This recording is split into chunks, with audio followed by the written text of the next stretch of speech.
I'm going to do a short discussion of the 540i Husqvarna this morning. I've got a little bit of time on this saw now. I was somewhat led to believe by what I saw on YouTube that this saw will cut with this saw or the 201T. Now, I haven't ran a 201T in a long time, but I run a 200T all the time. The facts are is this is a wonderful saw and a really good option to have on the truck, but it will not cut with this saw. They're not even in the same league. When you go out and you see a time test of somebody cutting straight down on a stationary piece of wood and best case scenario type stuff, it appears that it will work with this saw, but it won't.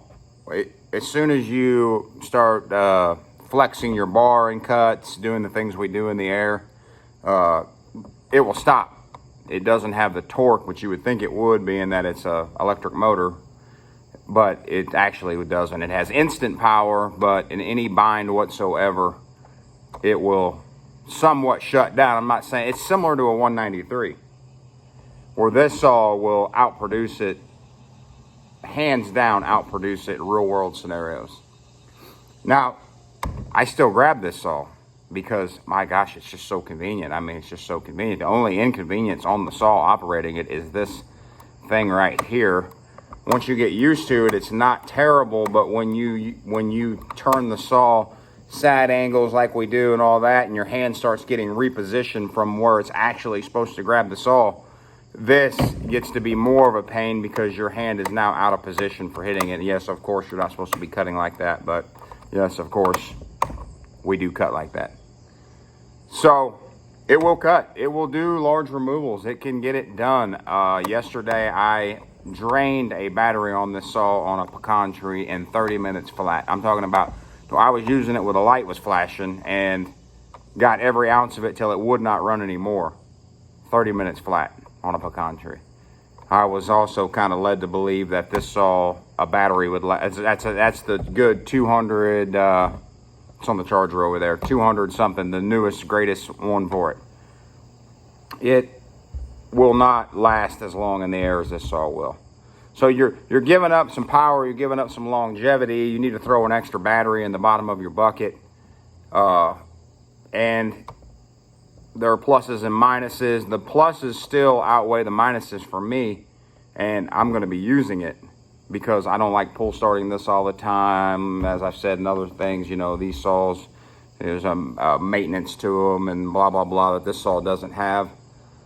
So I'm going to be running it, but make no mistake, the cost of this saw right here, I bought two of these. I bought kits. One kit, which is this one, I bought with one battery and a charger, and it was $9 something.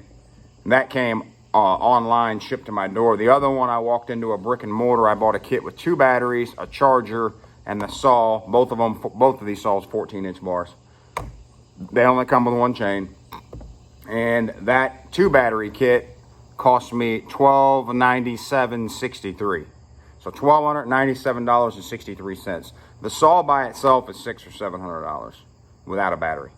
So you're getting into a really high price, and if you smash a battery or you smash the saw, heaven forbid, because that would really stink, you know, I don't know what the parts are going to be yet, because I don't have great Husqvarna dealer support where I'm at. I have excellent steel support, very poor, like, not that I've ran into people that didn't want to help me, I just don't have a lot of like dealers focused on what we do. You know, I have Husqvarna dealers that are focused on other things Husqvarna does, and no real saw people. So it's all yet to be seen on this. I'm hopeful in the battery industry that they come even farther than this, because I would love to have one of these that I could say, yeah, it'll do what this saw will do. But for now, I'm going to it. I'm going to use it, and I'm just going to have to get another battery, and I'm going to have to keep it with me, because 30 minutes of run time for me in the air, I mean, it's a little bit annoying. So cost is a big problem. You know, you could buy I don't know what 193 is, but you know, if you're thinking about putting these out on crews to be worked with, I don't think it's cost effective at all.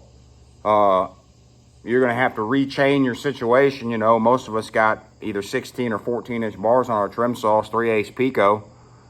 And we got stacks of them, piles of them. We've accumulated bars, we've accumulated chains. And when you talk about switching to this system, because of the chain it runs, which you can't, I haven't been able to find another chain yet, and I don't want to do the Panther bar because I don't want any more, I don't want a super flimsy bar doing what I'm doing. You're limited on your options on this. I will say that cutting with the 200T, I'm not running any safety link chain on the 200T, so of course it's going to outshine this safety link chain, but I can't find a chain for it that is a non-safety link chain. Anyways, there's a little food for thought for you on these two saws, and if you're thinking about one of these, I think real hard, because the initial cost is quite a large number to bear. Thank you. Bye.